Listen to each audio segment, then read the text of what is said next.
Hey guys, my name is Rosicraft. Today I'm going to be reviewing my Hornby James, or Bumblebee James more likely.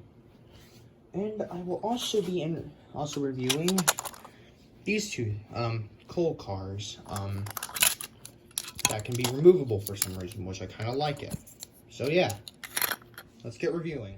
Alrighty everyone, so I'm going to now start up the test run James. I just need to get him coupled up behind the trucks, and I think we should be good.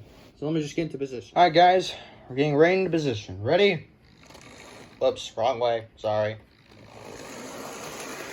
I'm gonna take it a little slow.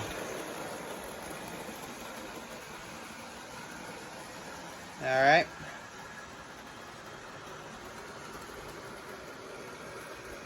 Nice and easy. Alright, we'll give it like 2 more laps and we'll be done.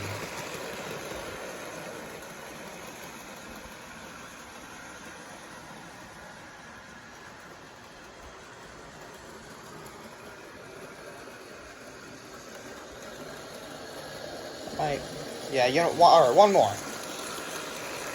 Keep changing my mind a lot. Alright. Alright. He's coming in. He's next to Mallard. And stop. Alright. So that was it for this episode of revealing Hornby. Yeah.